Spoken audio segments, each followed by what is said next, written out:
I woke to the sound of a soft giggle in my closet. My room was silent, the night heavy with shadows. At first, I thought it was the wind, but the laugh was sharp, deliberate, almost human. My heart thudded, pounding against my ribs as I froze. The closet door was closed. I had left it locked that morning. Yet the faint glow of moonlight through the blinds highlighted a small shape behind the door, something tall enough to see me, but small enough to fit in the corner. My stomach clenched with instinctive dread. I told myself it was a trick of the light. My rational mind fought my rising terror. I could feel a pulse in my throat, a tremor in my hands. Still, the giggle came again, closer, softer, almost coaxing me to open the door. The smell hit me first, a faint, sickly sweetness, like rotting flowers. I gagged, my body urging me away, yet my eyes were fixed. The shape in the closet shifted. I swear it tilted its head, as if it were watching me, studying me, waiting for me to act. A flash of something impossibly pale, a doll's face maybe, peeked from the corner. Its painted eyes gleamed, and for the briefest heartbeat, it smiled. I couldn't breathe. My rationality faltered. The door creaked, just a little, as though it were opening itself. Morning light streamed through my window, chasing away the night's shadows.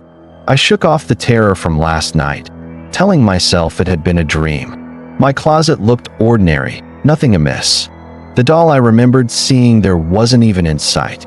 I went about my morning routine, brushing my teeth with mechanical precision. The apartment smelled faintly of coffee, the hum of my old fridge filling the quiet. Everything seemed normal. Yet, a small part of me lingered on the corner of my closet, expecting something to be watching. I left for work, locking the door behind me. The city outside was loud and mundane, a comforting contrast to the silence and menace of my apartment. I walked past crowded streets, honking cars, and strangers, trying to shake the memory of that smile. At my office, coworkers laughed over trivial jokes. I joined in, forcing a grin, but every time I looked at the window, I imagined the closet in my apartment, dark and patient. My pulse quickened at the thought, though no one noticed. Lunch was uneventful. I stared at my sandwich, my mind replaying the pale, smiling face from last night. I told myself dolls couldn't move. Dolls didn't giggle, yet the memory crawled under my skin, a small itch I couldn't scratch. I returned home early, pretending exhaustion. The apartment was quiet, exactly as I had left it. The closet looked normal, no shadows, no giggles. I exhaled deeply, letting my shoulders relax. Maybe it really was just a nightmare. I made tea, humming softly as I tried to drown out the lingering dread. The kettle hissed, steam rising like ghostly fingers, curling toward the ceiling. I shook my head, laughing at myself. I wasn't afraid anymore, or so I thought. Evening fell, and I settled onto the couch with a book. The room was dim but familiar. My cat circled my legs, purring, oblivious to the thoughts circling in my mind. The closet remained closed, silent, unthreatening. I convinced myself I had nothing to fear. The hum of the city outside mixed with the soft tick of my wall clock. Shadows lengthened across the apartment, but they were ordinary, harmless. My rational mind clung to logic like a life raft, desperately resisting the unease tightening around my chest. I checked my phone, scrolling aimlessly through notifications. A text from a friend asked about my weekend plans. I typed a reply, fingers trembling slightly, not from the message, but from that memory, that impossible smile lurking in my thoughts. I went to bed, pulling the covers tight. The closet door was closed. I told myself firmly, one last time, that nothing was there. Sleep came slowly, heavy and uneasy, carrying a lingering whisper of the giggle that had woken me hours ago. I dreamed of small, painted eyes watching me from every corner. Each blink of light revealed that same smile, wider, more knowing. I jolted awake, heart racing, but the morning sun was kind, masking the horrors of the night. Or so I hoped. The first sign was subtle, a faint scratching sound from my closet. I froze mid-step, the teacup trembling in my hand. My rational mind whispered, "It's the wind," yet the sound repeated, slow and deliberate, like fingernails dragging across wood, searching, waiting. I opened the closet cautiously. It was empty. Nothing on the shelves, nothing behind the hanging clothes. The doll I remembered seeing wasn't there. Still, the hairs on my neck stood upright, a cold prickle running down my spine. That night, as I lay in bed, the giggle returned. Softer, almost a whisper this time. My eyes darted to the closet. It remained closed, yet I could feel the eyes of something small and patient on me, unseen but undeniably present. Morning brought a hollow sense of unease. I checked my apartment thoroughly, closets, drawers, even under the couch. Nothing. Yet, my belongings seemed subtly misplaced, my shoes not perfectly aligned, my keys on the counter instead of the hook. I shrugged. Maybe I had been careless. At work, my phone buzzed with a notification. I glanced down, only to see a photo of my closet door, taken from inside my apartment. My stomach knotted. I hadn't left the camera on. No one had access. I didn't reply. That night I saw it. A flash of white in the corner of my eye. A pale shape shifting behind my closet door. I whipped my head around, and it was gone. My heart slammed against my ribs, my pulse hammering in my ears. The scratching continued intermittently, sometimes when I was cooking, sometimes while reading. It never lasted long, yet enough to make me jump. I told myself it was old wood settling. Rational explanations were my lifeline, though thinner and thinner each day. One evening, my cat hissed at the closet. Her fur bristled, tail lashing violently. I laughed nervously, but my laughter faltered when I noticed the doll, small and pale, seated upright on a shelf I was certain was empty earlier. Its painted smile glinted in the dim lamplight. My breath caught. My fingers trembled as I reached for it, but before I touched the porcelain skin, it seemed to tilt its head, mocking, knowing, alive. I stepped back, nearly toppling over my chair. I tried to convince myself it had been moved by accident. Maybe a friend or delivery person. The thought barely reassured me. The doll's smile had deepened, eyes reflecting a consciousness no inanimate object should hold. I slept with the door closed and locked. Nightmares followed, darker than before. The doll's eyes were everywhere, ceiling, corners, shadows creeping along the walls. I awoke with my sheets tangled around me, sweat chilling my skin. The closet door remained shut, but I could feel it watching, waiting. By the end of the week, I could no longer ignore the pattern. Small things moved. Sounds whispered from the closet. Shadows shifted unnaturally. I began to realize, whatever this was, it wasn't random. It was aware, and I was its focus. I told myself firmly, dolls don't move. Dolls don't giggle. I must be tired, overworked, imagining things. I stared at the closet and shook my head, trying to convince myself logic still had control. But the pit in my stomach refused to listen. I examined the doll closely during the day. Its painted smile looked ordinary under sunlight. Nothing malicious, nothing alive. Just plastic and paint. My hands relaxed slightly, and I forced a laugh, trying to convince myself the previous nights had been a vivid dream. Even when the scratching started again, I brushed it off. The apartment was old. Pipes groaned. Floors settled. My rational explanations were threads I clung to, even as shadows curled unnaturally in corners, as if mocking my attempts at reason. I tried moving the doll to another room, hoping distance would calm my nerves. But when I returned hours later, it sat upright in my closet, facing me. I froze. My breath caught. I whispered, "I must have put it back, right?" Friends didn't notice my unease. I told them I was stressed, maybe imagining things. They laughed, shared office gossip, and left me with my hollow sense of unease. I envied their ability to dismiss reality so easily. I researched dolls online, looking for explanations. Nothing matched. Haunted dolls were rare, usually folklore, superstition. I wrote it off as coincidence, the human mind filling in gaps. Yet, each coincidence chipped away at my disbelief, leaving cracks in my certainty. I started keeping a journal, documenting every sound, every movement. Rationalizing, I told myself patterns weren't proof. Humans are pattern-seeking creatures. The brain finds meaning in chaos. I reread the entries, trying to spot logical causes. Yet some incidents defied all reason. One night, I fell asleep on the couch, lights dim, journal open. I woke to a whisper, not giggling, but a soft, deliberate, "I'm here." My eyes darted to the closet. Door closed. Nothing visible. My rational mind screamed explanations, but fear had begun to eclipse reason. I tried keeping the apartment brighter, lights left on, doors open, but shadows still moved unnaturally. I told myself, it's just the eye adjusting, shadows playing tricks.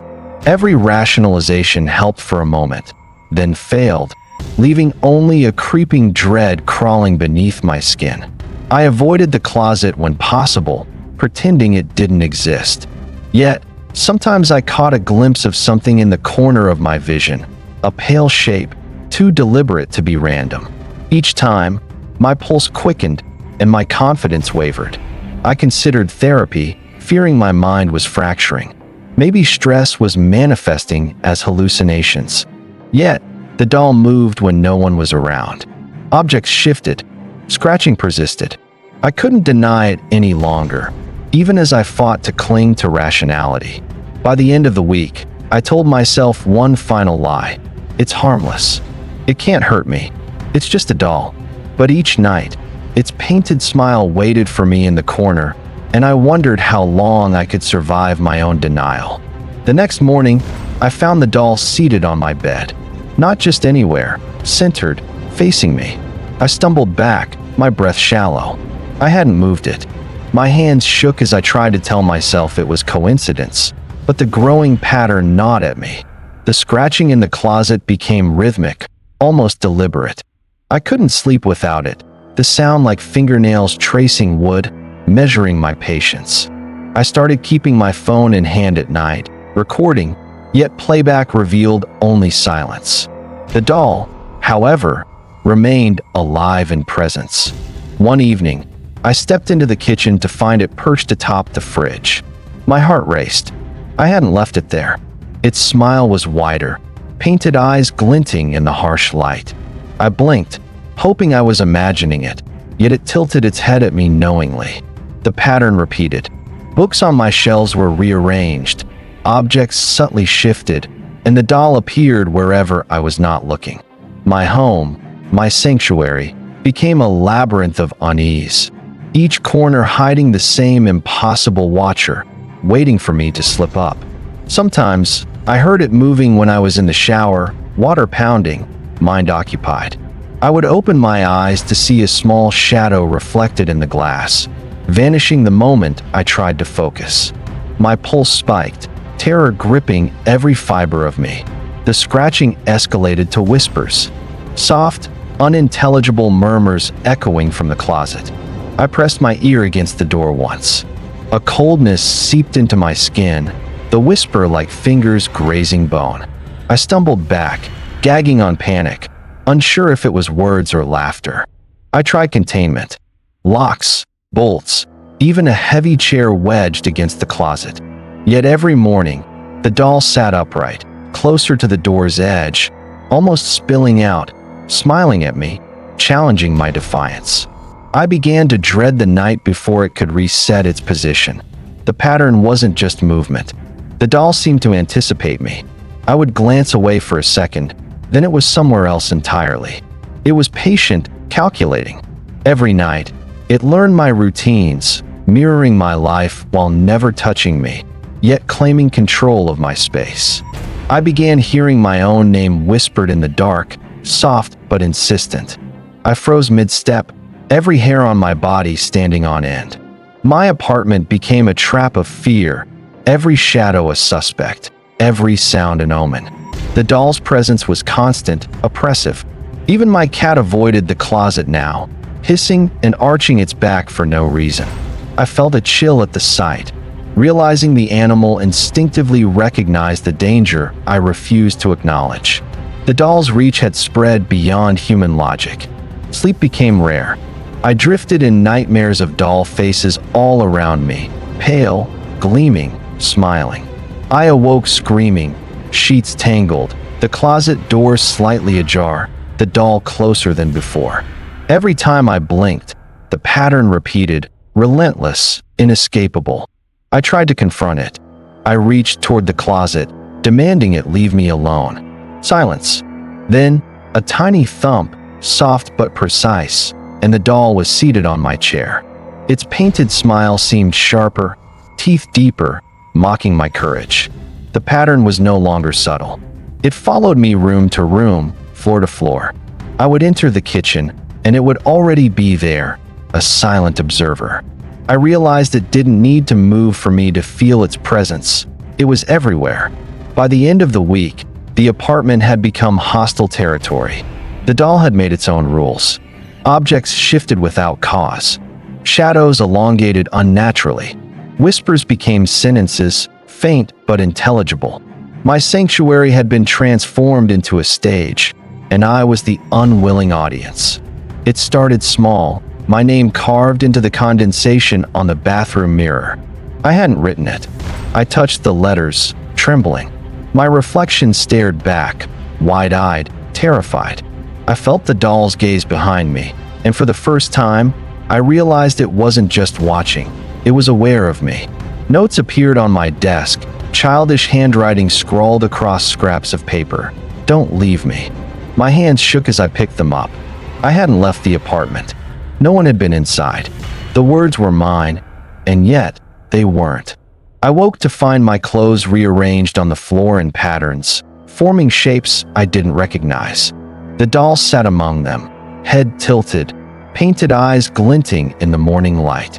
I couldn't speak. I could barely breathe. It knew me, down to my routines, my fears. A whisper came from the closet while I showered. "I like your hair." My body froze, soap slipping from my fingers. The shower curtain fluttered, though no breeze moved it. I had to leave, but my feet felt rooted to the tile. I realized this wasn't just haunting, it was intimate. I returned home late one night, exhausted, only to find my shoes lined up facing the closet. Not where I'd left them, not where I normally put them. Facing the door, like soldiers preparing for an audience. I sank against the wall, shaking uncontrollably. It followed me to the kitchen. I opened the fridge, and it sat atop the counter, smiling. A plate of food I hadn't touched was arranged in front of it, as though it had been waiting for me to arrive. My heart nearly stopped. My reflection no longer belonged to me. I glanced at the bedroom mirror and froze. The doll's eyes glimmered behind me in the reflection, though nothing was physically there. It was reaching through my perception, inserting itself into my world, making me question everything I saw. I began finding small trinkets missing, keys, coins, pens. They reappeared in the closet, arranged around the doll in circles.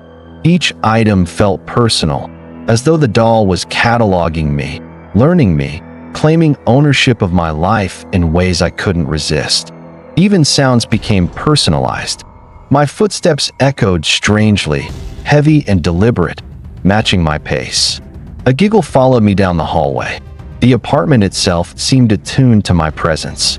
Every corner, every shadow, was prepared for me, waiting for me, feeding on my fear.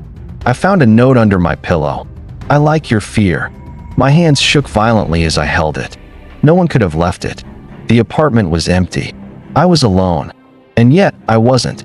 The doll had made itself intimate, personal, terrifying. I tried to hide. I locked doors, blocked closets, turned lights on in every room. Still, I felt it there, in the bed, in the kitchen, in the corner of my eyes. It was everywhere, always, waiting, patient, familiar with every beat of my heart. Sleep became impossible. Every creak, every whisper, every brush of air against skin made me start. My body trembled uncontrollably at every movement. The doll didn't need to touch me. It had already invaded my mind, personalizing the horror in ways I couldn't articulate. One night, I woke to it on my chest. Not physically, not weight-bearing, but the presence was undeniable. I felt its painted fingers brush my skin. I screamed. My body convulsed. I scrambled out of bed, gasping, sobbing, unable to comprehend the invasion. By the end of the week, the apartment felt like a trap designed specifically for me. Every sound, every shadow, every object carried its attention. The doll had learned me, memorized me, and I was terrified of a presence I couldn't escape, and that now knew me better than I knew myself. I stopped answering calls and texts. Friends asked why, but I lied, claiming exhaustion. I couldn't risk them seeing it, or worse, the evidence of what had learned me. My apartment became a cocoon of fear, walls closing in with every creak of floorboards. The city outside felt distant, unreal. Walking down the street, I felt eyes watching, shadows shifting, corners deepening. I longed for the comfort of normal life. But even out there, I carried the doll's presence, like a second skin I couldn't remove. I avoided mirrors. Every reflection reminded me it could be behind me, in me, even in my own eyes. I stopped looking at my own hands. Small movements, small shadows, became signals of its awareness. My life became reaction, not living. Sleep was impossible. I paced the apartment at night, lights blazing, unable to rest. Every closet, every corner, every shadow seemed to pulse with intent. The doll's patience had become suffocating. I was trapped in my own home, under its constant surveillance. I tried leaving, stepping out to buy groceries. But when I returned, the doll was waiting on my doorstep. Painted smile glinting in streetlight. Tiny figure unmoved by rain, snow, or wind. My body froze. Leaving was futile. It was tethered to me. Isolation stretched time. Days blurred. I spoke to no one. My phone remained off. Food went uneaten. I watched the doll from afar, noting every movement, every tiny shift. Its smile was constant, endless. Its gaze always followed me. I was utterly alone. The whispers returned, now insistent, forming sentences I could barely comprehend. They mocked me, detailed my routines, narrated my fear. I couldn't hide in silence. It spoke for me, through me, shaping my thoughts and panic. I was both listener and captive. I considered destroying it. Fire, hammer, water. I tried in my mind every method. But each morning, it returned, pristine, smiling, waiting, as though my attempts had been part of the pattern it designed. It learned me and survived every countermeasure. Even the air seemed wrong. I could feel it in the walls, the ceilings, the floorboards. The apartment itself had become a weapon. Every door, every window, every shadow reinforced my isolation, keeping me tethered, helpless, and painfully aware of its omnipresence. I stopped moving freely. Every step was calculated, every glance measured. The doll's patience had taught me fear, and fear had become my companion. My body shook constantly, nerves frayed to snapping point. I existed only in relation to it, my captor, my observer, my judge. I began leaving notes for myself, reminders, instructions, hoping my rational mind could cling to something. Avoid the closet. Don't turn around. Lock the door. Even these failed because the doll knew my patterns better than I did. Isolation became suffocating, inevitable, inescapable. By the end of the week, I understood the truth. There was no one to save me. No one could help. No one could see the doll's patience, its reach, its intent. I was utterly alone, and my isolation was now complete, absolute, terrifying. I finally understood. The doll wasn't just alive, it was me. Or, rather, a reflection of what I had become. Trapped, fearful, isolated. Every movement it made mirrored my own, yet somehow faster, sharper, more precise. It had been anticipating me, becoming me, while I flailed in helplessness. I confronted it, trembling, voice shaking. What do you want from me?" The closet door creaked open slowly. The doll's painted smile widened impossibly, and in that instant, I realized it wasn't looking at me. It was me looking at myself, twisted and small. Memories surfaced, flashes of my own neglect, of moments I'd locked away in shame. Each one had fed it, shaped it, allowed it to take form. The doll was the embodiment of my fear, my guilt, my isolation given life, and it had been waiting for me to notice. I touched its porcelain face. Cold, smooth, yet familiar. My fingers burned with recognition. Every whisper I'd heard, every movement I'd felt, had been a reflection of my own thoughts, fears, and self-imposed prison. The doll was me, and I was powerless to reclaim myself. The closet walls seemed to pulse, alive with reflection. Shadows stretched into impossible shapes. The whispers formed sentences I recognized from my own voice. "You're mine now. You made me." I realized the horror wasn't external. It had always been inside, patient, waiting, and now it had grown too strong. I tried to leave, to run, but the apartment resisted. The doors slammed shut. The walls seemed to breathe. The doll's smile was everywhere, on every surface, reflecting back my own terrified face. I understood, horrified. There was no escape from what I had created in my own fear. By dawn, I was the doll. My reflection stared back from corners, shelves, even the mirror. Tiny, pale, smiling, patient. I had become the observer and the observed, the prisoner and the jailer. The apartment, the doll, and I were one, and the pattern would never end. I wake now, but the apartment is never empty. Shadows linger where they shouldn't. Every corner reflects that painted smile. I feel it in the air, in the walls, even when I leave the room. The pattern never ends. It waits, patient, eternal. Sometimes, I glimpse myself in the mirror, but the reflection is wrong. Smaller, paler, grinning with eyes that know too much. I recoil, but it follows, mocking, familiar. I realize that even if I leave the apartment, I carry it with me. Inside me, everywhere. Friends ask why I no longer answer calls, why I never leave home. I lie. Busy, stressed, exhausted. But I can't tell them the truth, that I am already gone, replaced by the small observer who smiles in the dark, patient, unyielding. I hear whispers in my dreams, fragments of words I don't recognize at first. Then I realize they're mine. My own voice, echoing from corners, repeating fears I thought buried. The doll never stops learning. It never stops watching. It never forgives. Occasionally, objects move on their own. My coffee cup shifts, a pen rolls across the table. I reach to stop it, but it's gone when I blink. The apartment is alive with the pattern, and I am powerless, a shadow within shadows, part of its endless game. The nights are worse. I hear footsteps pacing behind me, brushing past, though no one is there. I turn, and nothing exists, except that smile, gleaming from somewhere small, impossible, familiar. I realize the apartment has become a cage, and I am already inside. I try to write, to leave a record, a warning, a trace of myself. But every note is rearranged, each letter forming that same grin, that same mocking presence. Even my words obey it. Even my attempts at control are now part of the pattern.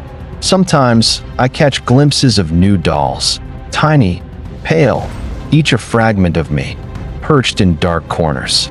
They watch silently, patiently, learning me, studying me. I understand now. It multiplies, spreads, consumes, until there's no room for escape. I am surrounded. I am alone. I sometimes think the world outside continues unaware that life goes on. Yet I feel it everywhere, in the hum of electricity, in shadows beneath streetlights. The doll, my reflection, my fear, has left no corner untouched. My life is no longer mine. It belongs to it. At last, I accept it. The apartment, the shadows, the whispers, the small painted smile, they are eternal. And so am I. A fragment of myself, trapped, observing, powerless, endlessly waiting, endlessly learning. And somewhere, always, the smile waits for the next blink, the next breath, the next mistake.